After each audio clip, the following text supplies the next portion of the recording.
Hey guys, this is Nerd Taku Podcast. I'm your host, Eli. With me is my co-host, Ben. Hey guys, how's it going? This is another movie review. We watch it so you don't have to. This week, we are reviewing Basketball Diaries. Spoiler warnings ahead. Ben, my guy, are there spoilers? Of course there's spoilers. Director, Scott Calvary. Main cast, Leonardo DiCaprio, Mark Wahlberg, James Madio, and Patrick McGarr.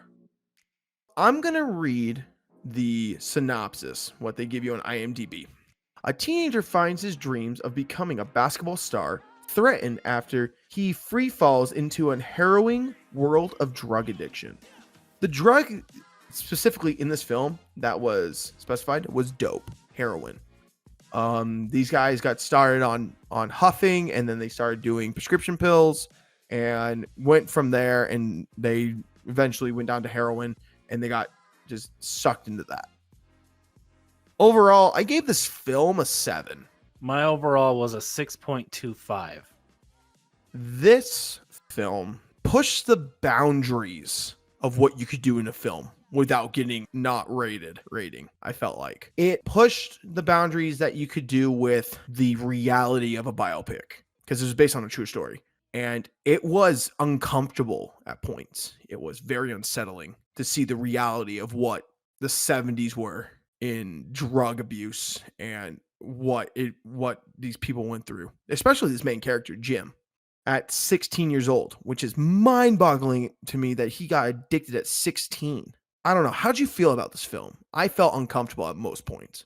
It was very difficult to get through for me. I was confused at parts. I was saddened at parts, and there were parts when I was just like, just get on with the story. Like, this is all add-in that just doesn't have to be here. But like you said, it's mind-boggling that this kid was only 16 years old. Granted, it was different times back in the 70s, but holy crap, what he went through, his story, it's hard to get through. It really is.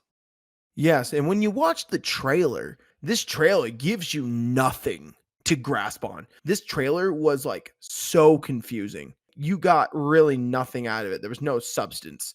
It was just like, wow, there's a lot going on here. What is going to happen in this film? It does intrigue you because it's short, quick, and little and captivating, but when you watched it, it became apparent that this story is way real, and it's delivered in such an extreme way, but it was needed because the story was extreme and crazy. So let's go through this listing. Plot. I did give the plot a 1. I gave it a 0.75. This film, I can't even describe how challenging it was to get through a lot of these emotional scenes, what this kid was going through. And the film's only an hour and 42 minutes long, but that hour and 42 minutes felt like an eternity at some points. But then at some points, it felt super quick. So it was like this pacing of the story was very weird. I thought the pacing was terrible. It was so slow at the beginning. For the first like 50 minutes of this film, it was slow. There was so much put into this that just could have been taken out, had nothing to do with the story, but it was there. I had to pause the film about halfway through and just do something else for a couple hours and come back to it because I was literally falling asleep. I felt like the plot at some points became super confusing. At one point, when he was in the leather jacket, broke through the door, started shooting everyone, I was like, what the hell is going on here? Is he on a trip? Is he like fantasizing this? Is this real? And then after like he started shooting a few people, I'm like, oh, this is a fantasy that he's having from his just drug-filled brain. And it just became a little more sensible, but I felt like the pacing of the story just became super confusing from the beginning to the middle, and then the end caught you up, but that beginning was just like, what is happening? Yeah, I hear you. The reason I gave it a 1 was because it followed this kid's life. It was a based on true story event, so everything that went down with his drug addiction and his separating from his mother, leaving school, leaving the basketball team, just absolutely hooked on these drugs and coming back to his senses after he gets locked up. All of that happened to Jim in real life. The plot followed that really well, but I can understand what you're saying when it comes to his fantasy.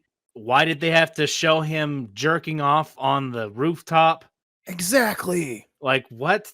Okay. Or they're playing basketball in the rain. That had nothing to do with the plot. There was a lot that had nothing to do with the plot, but the main storyline followed Jim's story. So I gave it a 1 because this was his story. It was his written diary, and that's what they based the story on. So yeah, there were parts that just made no sense. Like the entire opening sequence when they start fighting the people outside, being jerks to just all the random people. Like, what the hell? Why is that in there? What does that have to do with the story? Absolutely nothing other than showing that Mickey was the ringleader basically and he was a dick. Other than that, a lot of the stuff that was in the story didn't need to be there. But for the main plot line, I gave it a 1 because it followed Jim's story, his diary, literally his basketball diaries. Yeah, I love the fact that throughout the story, he actually brought up those stories through like a journal entry type narrative. I really did like that. But I felt, like you said, there was a lot of filler, it felt like. But that's due to the story of what Jim was going through. That basketball in the rain, they probably did that because that's something that was very profound in his life after his friend Bobby died. And that's what helped him get through that moment. But then I just don't understand like Mickey at all throughout the story. He was just that awful friend, that awful like user. And it just made the story just sometimes confusing if like Jim really had control over himself or was it all Mickey? And it was just confusing and irritating.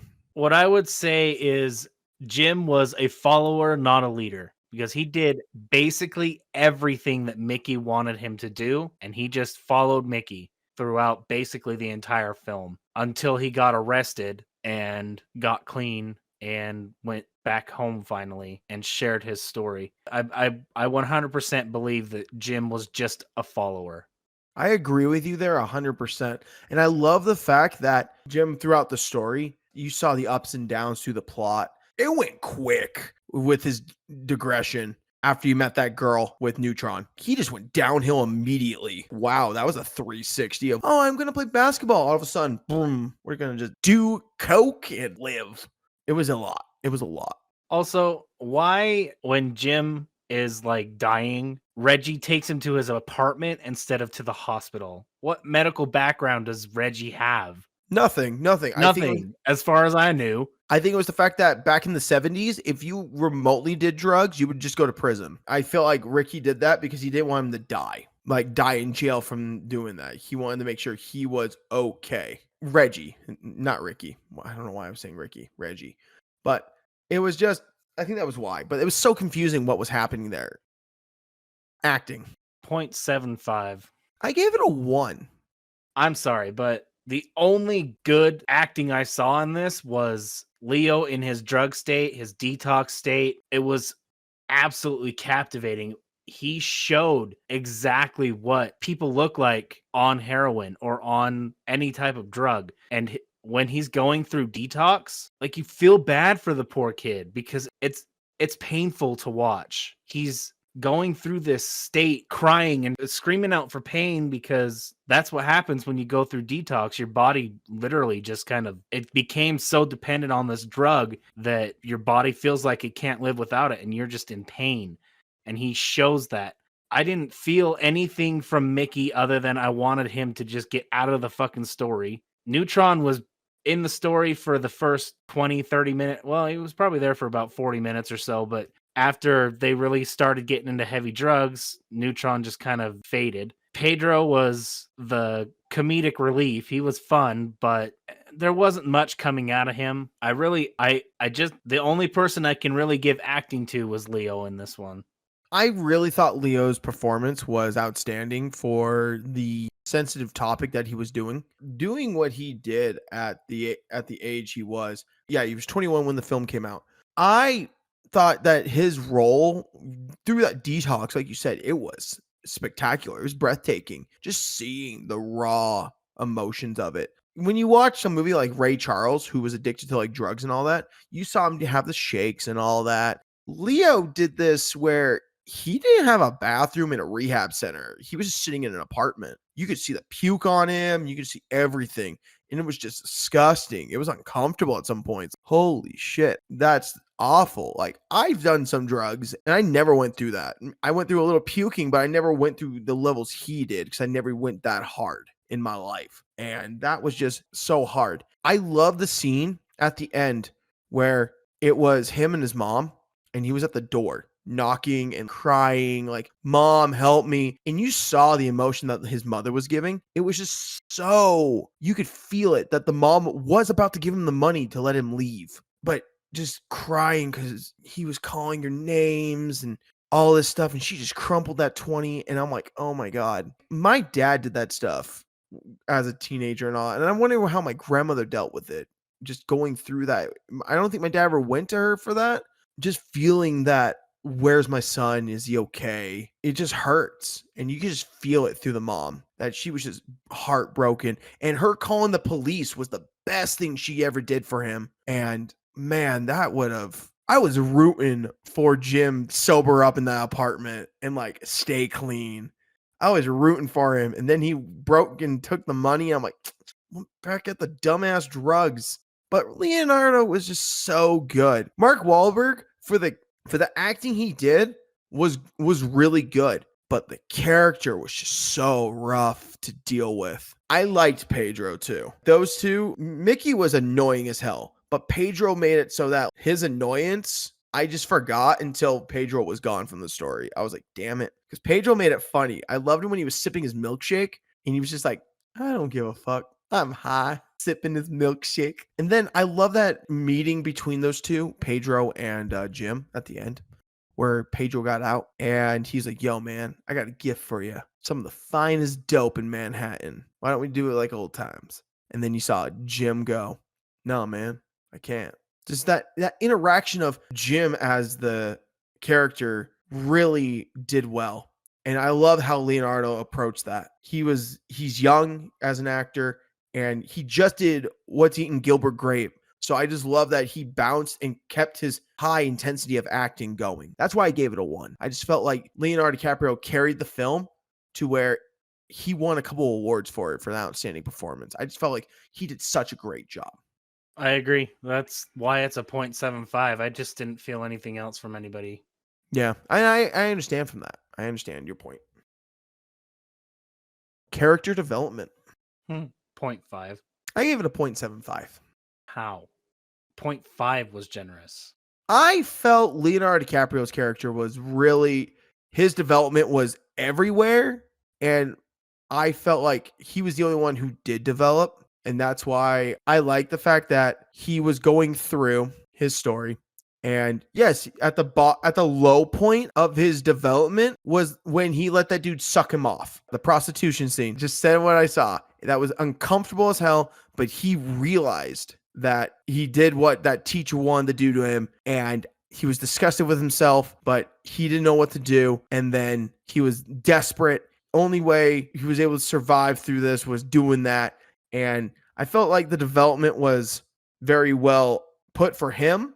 And that's really all I saw. And maybe a little for Reggie, but not really. No one else grew really, because the story wasn't meant for them to really grow. I felt like it was more like these are characters that are there to just tell the biopic story. That's why I only gave it a 0.5. Hell, it should have. I should have went lower. The only development was when Leo, at the end, when Leo says no to Pedro. I don't do that anymore, because Leo's character just downgraded throughout the entire film.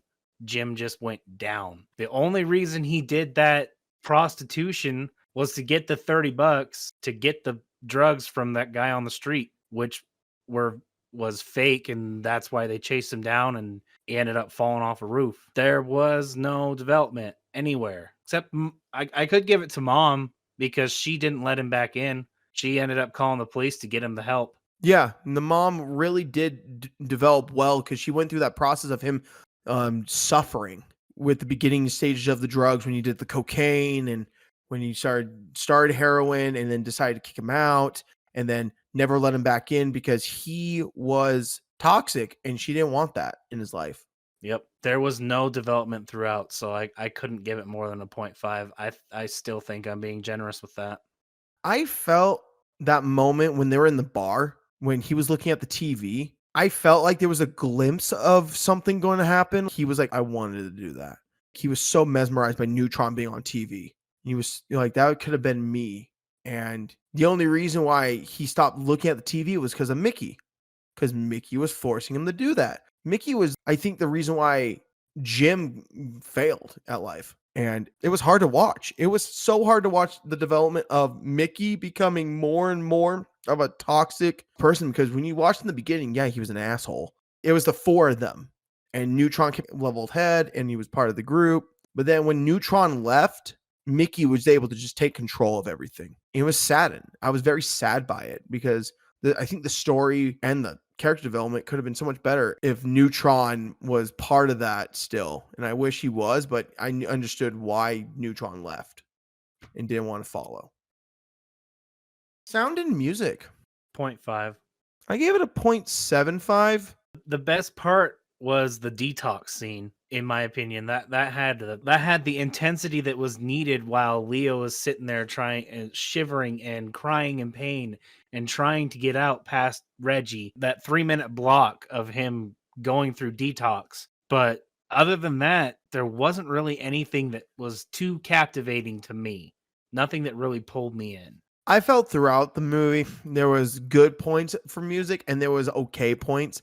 I felt that scene, the prostitution scene, with the intensity of the sounds of him having that hallucination of the teacher right there was like very intense. And you could feel the tension that he was feeling that disgust he was feeling, that regret of letting this man do it because his former coach was right there just laughing at him. I also felt like when they were goofing off and Pedro puked on that construction guy and they were running away, the light music of the chase, it was playful, but it was there. And like you said, the detox scene was just so good. You just felt captivated inside the scene. I really did feel the music was good, but there were points where it was just okay. There wasn't anything there besides those few scenes for me that caught my attention. Understandable. I don't know. I didn't feel anything. It could have been because I was getting droopy and that's why I had to pause it and walk away. For me, if I'm having to stop a film and walk away because I'm falling asleep to it, there's nothing there that's captivating me, and that includes music. And I agree with you there. If you have to pause a film at any point, there's something wrong at that moment. And it's like, where is the negative there? Because we have to pause. And back in the day, if we had to pay for this film, we would have walked away or not paid attention. We got to figure out why we wanted to leave the film. Cinematography. Oh boy, I gave that a 0.5. I gave it a 0.75. Man, you're being generous today. So when I did this review, I did mine right after I watched the film, like immediately after. I just wrote all my numbers. I've changed a lot. It initially with like the movie high, I had an 8.25. I went through and slashed everything because I wrote everything down and it went down to a 7. There were shots in there that I felt they were really good. I really like the detox scene again. We talk about the detox scene. I love the spinning camera that they were doing. It was really cool to see like the transition of how he was feeling throughout. And then at the end, he just stole the money and ran. I like that a lot. I liked the shots they did throughout the city. I liked a few of the shots where you just saw a close up of Jim cutting back and forth to the TV at the bar. There was a few moments where I was like, some of these camera angles are weird. I didn't understand why they did that weird shot when they were playing basketball together, where he's like, you made one. And it's like zooming out really quickly. I'm just like, what are you doing? And some of the I don't know how to describe it. There was a lot in the fantasies where they did all the wavy, when you did coke for the first time, rubbing the flowers, putting his hands through the flowers. I'm like, what is happening here? This is a weird camera. I feel dizzy. But I overall enjoyed the shots. I'm not saying they're amazing, but I really enjoyed the cinematography that went throughout this film. It wasn't my favorite, but it wasn't at all my least favorite. I did not like the spinning camera. That made me sick as hell. I was like, don't do that. Stop. You're just making me sick. A lot of dark tones. I can understand that for this film because everything about it was very dark. A little more light would have been nice, but I can see why they went with dark tones, so I didn't really dock it for that. But one thing that got me, and I don't understand what the fuck the 90s did. I don't know why this is so popular in the 90s. They shutter cut so much through this film. Almost every scene transition was a shutter cut where it would go black and come back into another scene, go black and come back in. Don't do that. I don't know if that was just really popular for 90s films, early 2000 films, or what, but I don't like it. Stop doing that. Because even some films now are bringing that shutter cut trend back, and I just don't like it. Just stop doing that. A lot of the hate was for the shutter cuts and that spinning camera. That just made me super sick. I was just like, nope, don't do that. Stop. I couldn't give it more than a 0.5. Those. Do you remember a scene transition that didn't have a shutter cut? Really? No, there was a lot of shutter cuts. I think the one transition that was a little weird was like when he was jerking off on the top of his building. He was like, they pan up to the city and his face just smiling while doing it. I'm like, oh God, please stop. Right? You're just like, what the fuck is the point of showing him jerk off on the roof? Stop doing that. We don't need that. Or them jumping into the water and they like elongated his body. Oh my God.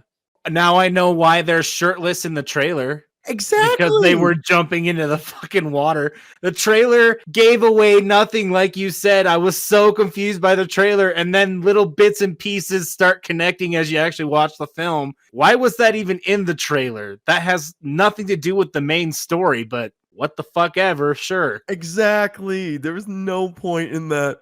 Man, that trailer was unique and inspiring to make me never want to make a trailer like that.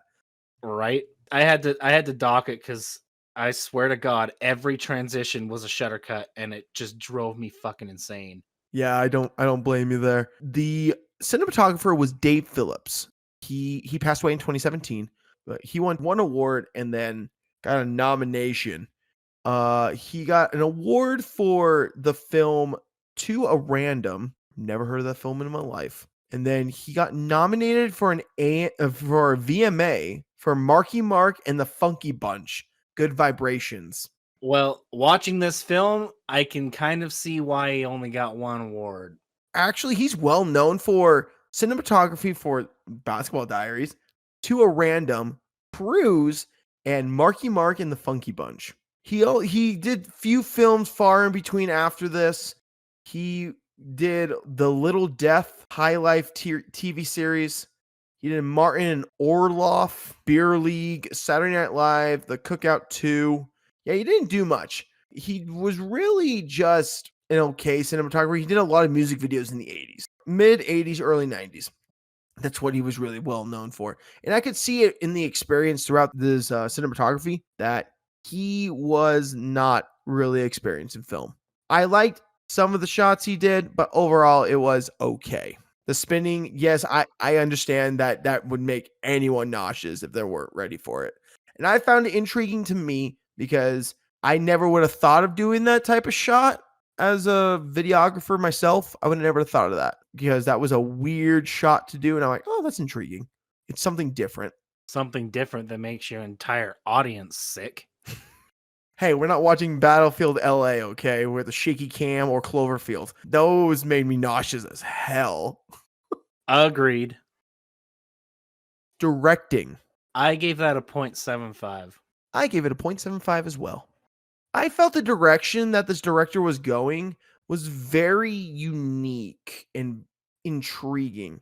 I felt that Scott Calvert, it's not Calvary, it's Calvert. It's a T, not a Y. My apologies. But he filmed it very interesting. He directed I don't know how to describe it. He did an amazing biopic. He told the story the way it was, but it was confusing with the filler and so much was not needed. But he had to drag it out for the audience, and I thought at some points it was way too intense. Yeah, I think that he knew exactly how he wanted the story to go. He followed that really well, but he put so much filler that could have just you didn't need it. Honestly, this could have been like a 40-minute film. There was so much filler in it.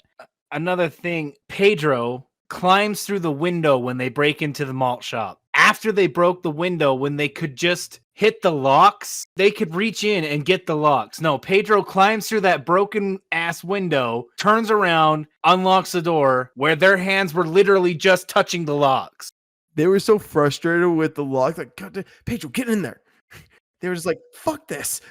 I just feel like he threw in so much filler to just drag this story out. That's why I had to dock it. He went on point. He's like, this is the story. Here you go, Leo. Here's your character. These are the points that you're going to hit. And we're going to get intense with your detox. We're going to get heartbroken. We're going to make it so that you go see your mom. And just the way that he was acting while he was talking to his mom, he's itching his nose. What, a heroin addict, a blow addict, a coke addict, it doesn't matter. They will put their hands to their nose. They have that twitch that he had as he's trying to talk to his mom. He kind of reaches his hand in there. I fully believe that Scott knew exactly how this story was going to proceed, and it proceeded accordingly. But by the time they finished filming, they're like, we don't have enough content. This is like 40 minutes worth of content. We need to make this an hour and a half at least. So here you go. I'm going to throw you in them running through the barge. I'm going to throw in Leo jerking off to the stars. I'm going to throw in Shirtless boys dumping in the water. for a courage test. It's just, there's so much filler, but I do fully believe that Scott knew where he was going. So the only thing that had to be docked was all that filler. So Scott, if you look at his filmography, I can see why this film was filmed the way it was. He's done majority of his career in music videos.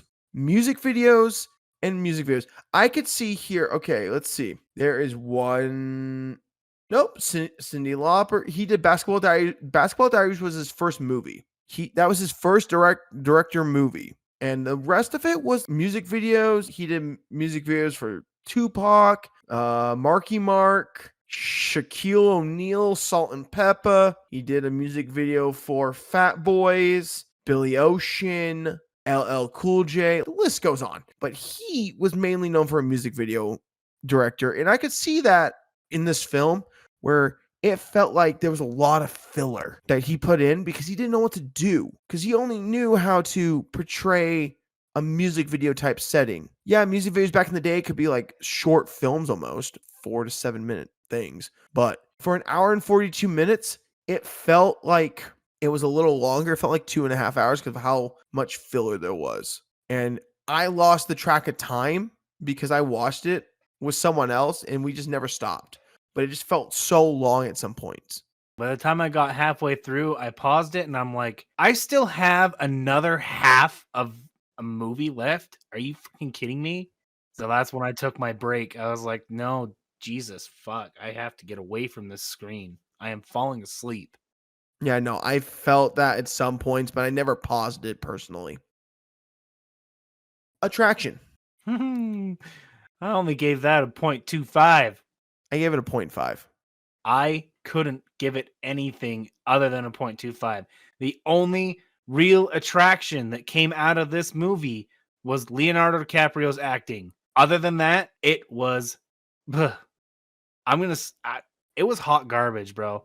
I loved the story and I loved the acting given off by Leo, but other than that, nothing else brought me into this story. Not the music, not the character development, not the cinematography, not the directing, not the dialogue, nothing. I I couldn't boast about anything except Leo's acting. I agree with you. Leo's acting was like the shining star of this whole production. And to me, because of Jim, there were moments throughout the film that attracted me. I love the interaction with Jim and Bobby. That whole friendship right there, when they went to the strip club and you saw Bobby's eyes where he's like, I'm done. Take me home. Take me back to the hospital. Because he was sicking with himself. I felt there was some attraction with some of the cinematography, but really it was not that great. Like overall, this movie was not attractive at all. You could see this as like an art piece type film because there was nothing there. The biopic was made because the director wanted it to tell the story of this artist, what he went through. And the plot was okay, everything was okay, but overall it wasn't attractive to me. If I didn't have to watch this for the podcast, I would have never watched it personally.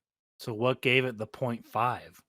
Leo's acting, I liked some of the shots throughout the film. The scenery kept me going, and I liked Jim's story, the realness of what the drugs were in the environment, because I have family who go through that. I have family members like that, and it just kept me intrigued to see the realness of it, because as a child I was hidden by it because I had an uncle who was severely addicted to heroin. I had aunts and uncles doing cocaine. They tried to hide that stuff from me for years. I was intrigued by finding out what the reality of was detoxing, because my father went through that. He detoxed, and I wanted to know what it was kind of like. So that's what attracted me to it. And that's where it gets the 0.5. Makes sense. Dialogue. Oh boy.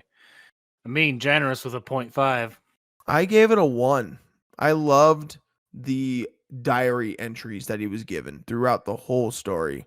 I liked that so much because it just kept me interested in what he was writing about. And I really did like the ending when Jim and Pedro were talking and Jim denied him. And also, I really like the small, intimate interactions. But as I'm talking about it, I'm going to give it a 0.75 because I can't really remember much, but I like the few and far between.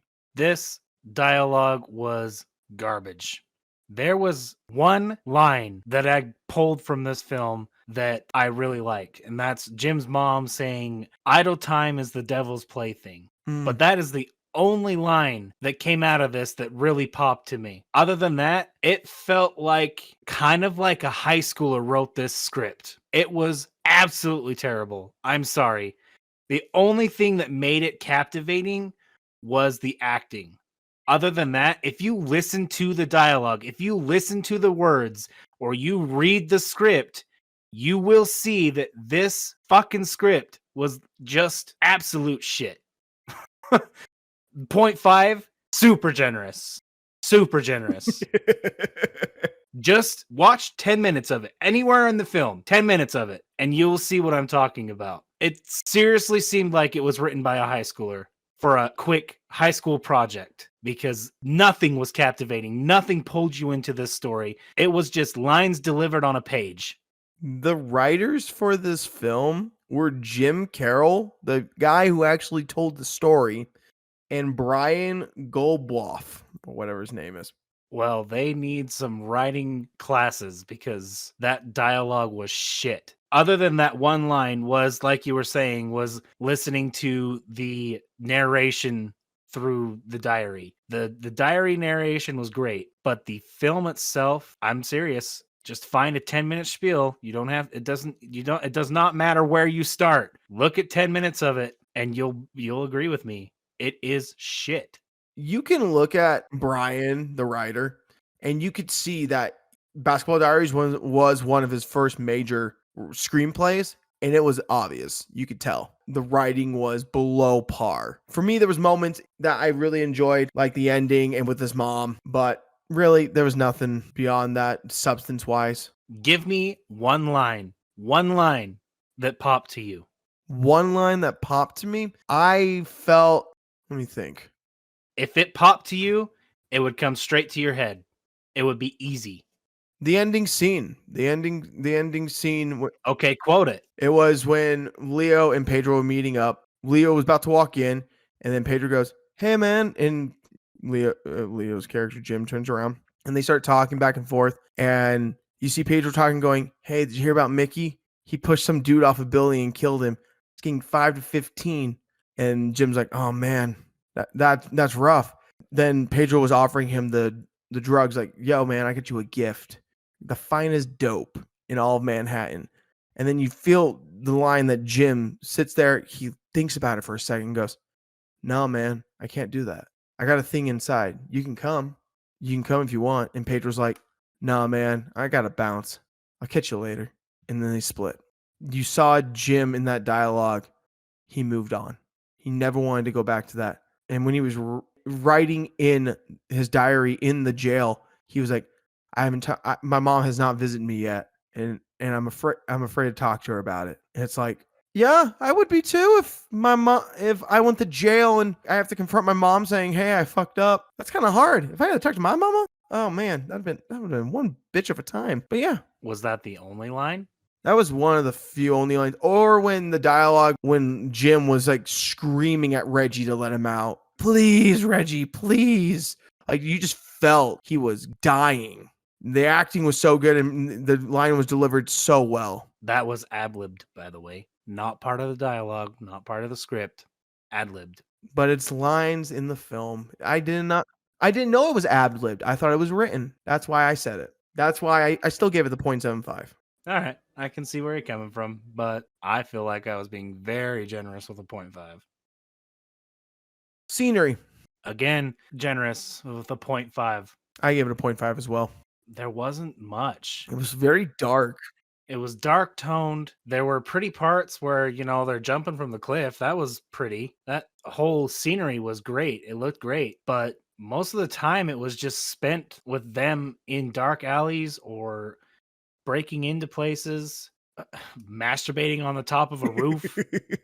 There wasn't a lot. It was just dark. The film was a dark film. So like I understand the dark tones they were trying to give. I understand that a lot of drug people do their shit at night, but it felt like throughout it just never brightened up at all unless they were sober. When they were sober, you saw the brightness of New York City, you saw them on the boat, they were playing basketball. That was great. But then the director tried to use the scenery as a way of shifting the tone to dark, grungy. We're at night, hijacking cars, doing drugs, and going into bars. You don't need to switch the tone of the scenery to switch the tone of the story. So I give it a 0.5 for the sole fact that the director was lazy and went with dark tones, grungy New York. Yeah, back in the 70s, New York was basically a swamp. It wasn't until Rudy Giuliani came in the 90s and cleaned it up. Also, I felt like the scenery was not dated correctly, to be honest. I felt like I was watching a film from the 90s. I wasn't watching a film from the 70s. It didn't feel like it. It felt like I was just watching some kids from the 90s hanging out on the streets. The film never felt at any point that it came from the 70s. So the scenery just didn't feel right overall. So I gave it a 0.5 because it just didn't feel right.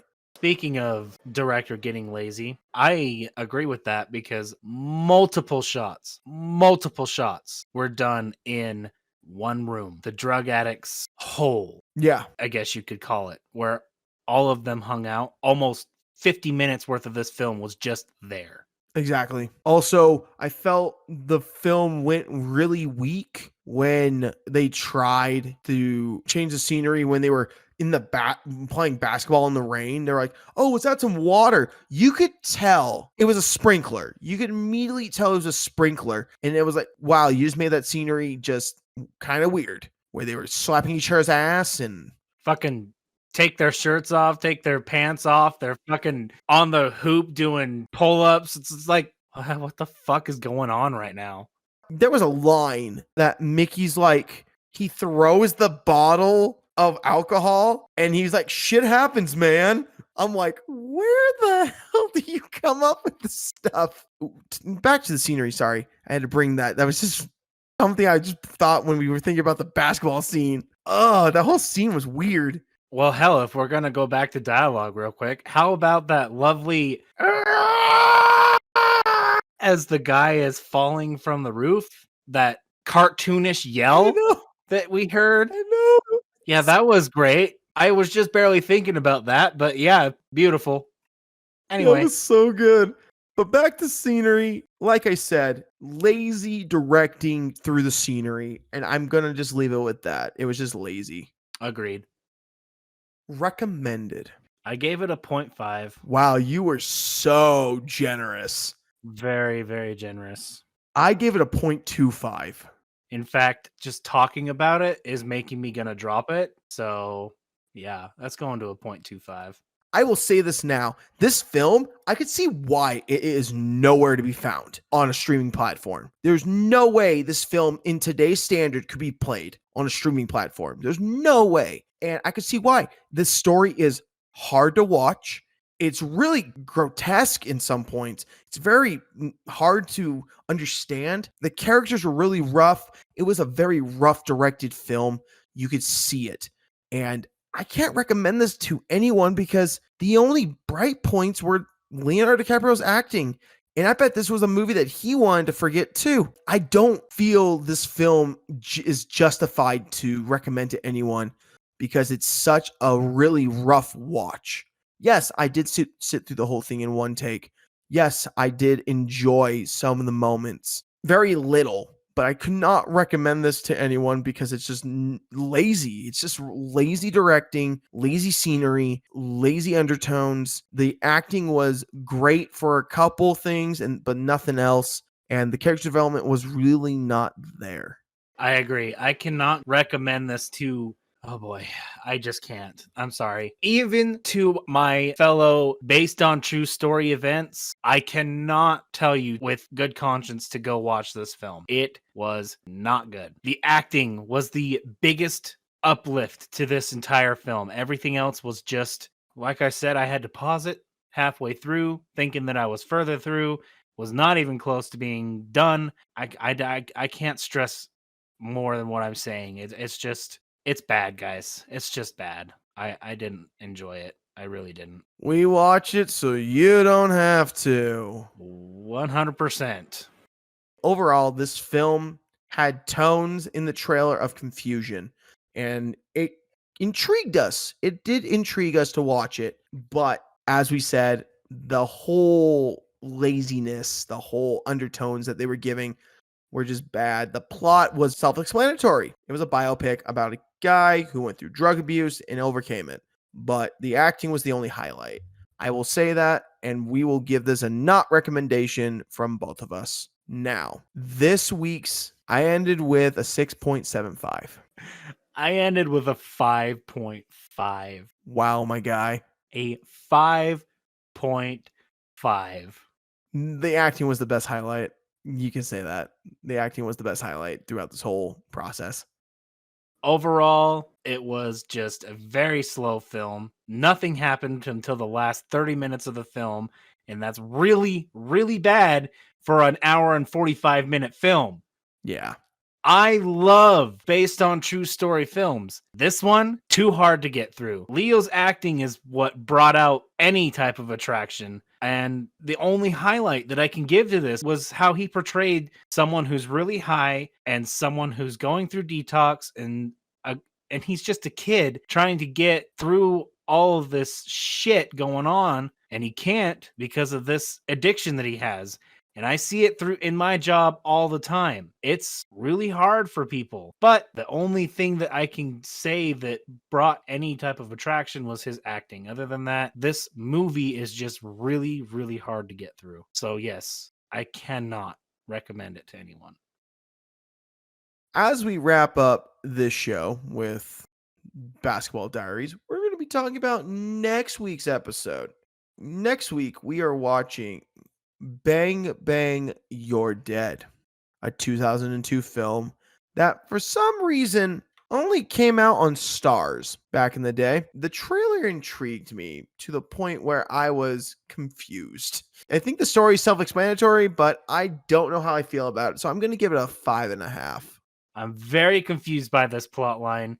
The trailer didn't make really any sense to me. Some things connected with the plot, but other things throughout the trailer just kind of mix and match just to kind of probably just fill a trailer spot. You know, you got to get at least 45 seconds for a trailer at least. Yeah. And nothing really connected to the plot. I think I'm going to give it a 5.5. We'll see how it goes. As we wrap up, I like to say thank you everyone for tuning into this week's episode of Nerd Taku Podcast. I am your host, Eli. As always, Ben, thank you for joining me. Of course, I absolutely love doing this and can't wait to do more. Thanks, guys, for watching. Don't forget to like, share, subscribe, tell your friends, tell your neighbors about Nerd Taku Podcast. We are on Spotify and YouTube, and check us out on Instagram. As always, guys, have a good week and take care. Thanks for joining us, guys. See you later.